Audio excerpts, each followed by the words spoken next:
Bonjour, bienvenue sur Plancha Facile. Aujourd'hui, on va attaquer le hamburger V3. Donc, c'est vrai qu'il y a toujours plein de déclinaisons possibles sur le hamburger. Donc, ce qu'on va faire aujourd'hui, c'est que on va faire un hamburger, donc toujours le même principe, hein, avec du pain hamburger, etc. Mon steak haché, donc je l'ai ouvert évidemment. Hein, j'ai pris un gros steak haché, je l'ai ouvert et il est farci de foie gras. Donc, vous verrez après le résultat. Au lieu de prendre du fromage traditionnel, comme je vous ai déjà montré, du fromage raclette. Là, j'ai pris du fromage, du camembert, tout simplement, des petites pommes de terre et des oignons. Donc, on va mettre tout ça sur la plaque. Donc là, je suis donc comme je travaille en intérieur, parce que la lumière me manque un petit peu le soir, donc je pense que vous aurez pas mal de vidéos où je serai en train de travailler directement chez moi, tout simplement dans la maison. Donc après, désolé pour des fois peut-être la qualité de l'image, etc.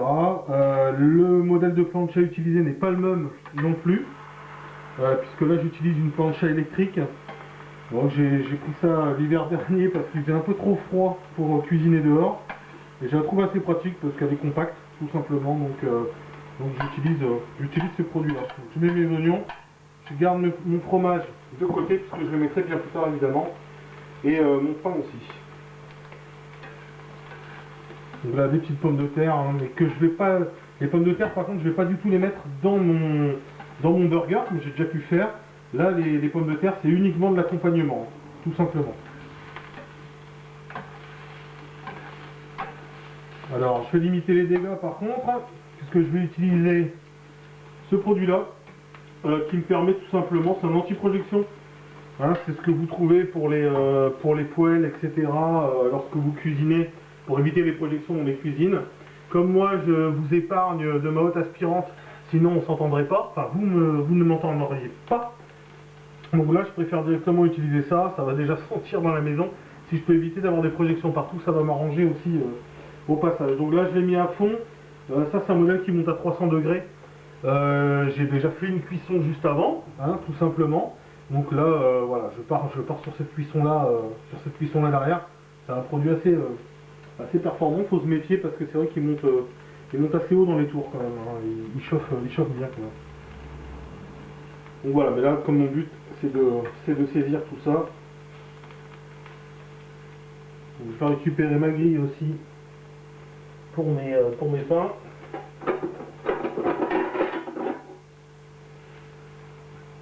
Que je vais mettre après, parce que de toute façon des projections j'en aurai. Et c'était déjà pour cuire dans un sens.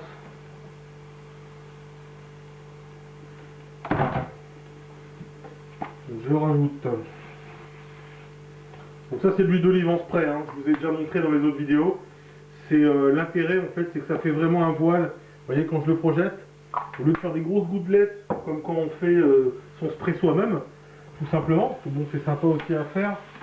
L'intérêt de faire son spray soi-même, c'est quand on fait un spray qui va être très relevé, parce qu'on va avoir mélangé dedans du piment ou des choses comme ça. Là c'est super sympa à faire.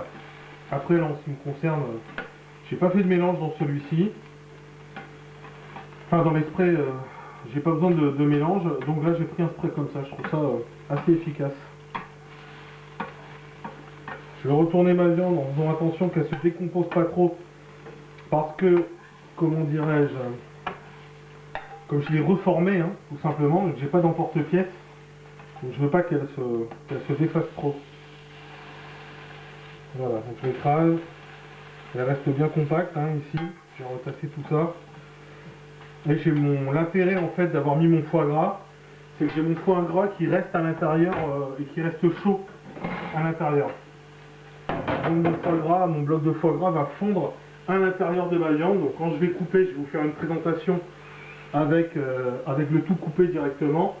Et ça va rendre, ça va être assez sympa on va dire.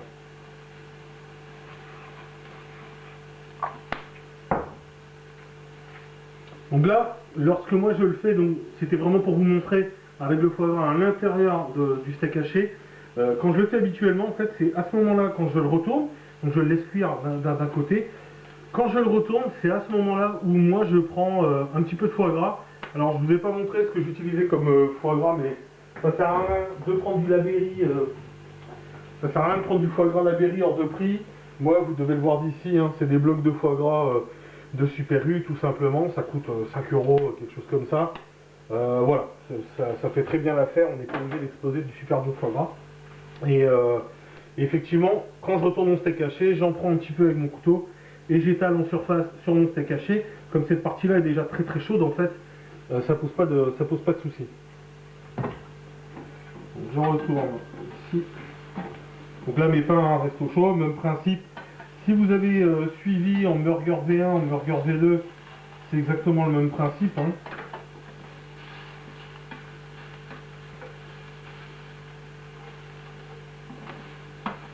Je viens de voir les oignons. Bon, c'est vrai que j'avais mis un gros coup de froid à la plancha. Même si elle fonctionne bien, j'avais mis un gros coup de froid parce que je l'ai nettoyé, bien évidemment, parce que j'ai fait une cuisson, juste avant. Je vais mettre les pommes de terre un petit peu de côté. Parce que je vais récupérer que les oignons, je ne vais pas mettre mes pommes de terre avec, tout simplement.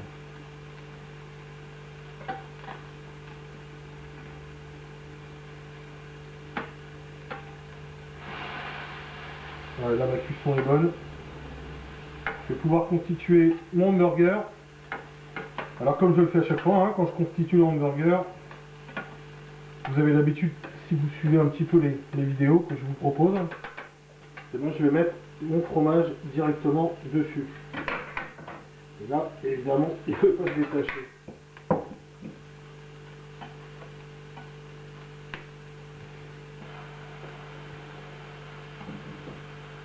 Je le mets à fondre rapidement.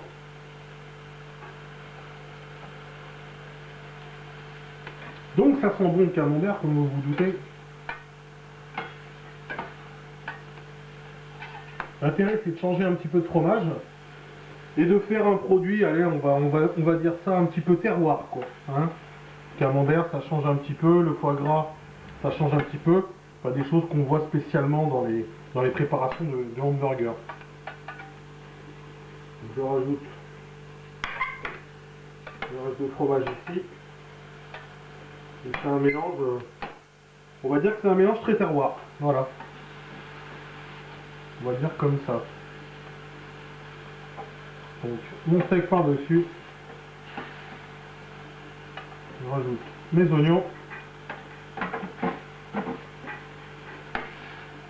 Et le reste de mon fromage qui était en train de fondre. J'espère que vous voyez bien sur la vidéo. Hein, je vous avoue que je n'ai pas de cadreur, comme vous le savez déjà. Et voilà. Le hamburger est prêt, donc je vais le présenter après évidemment avec mes petites pommes de terre autour.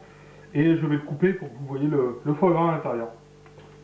Merci de m'avoir suivi, à bientôt sur la planche à facile. Au revoir.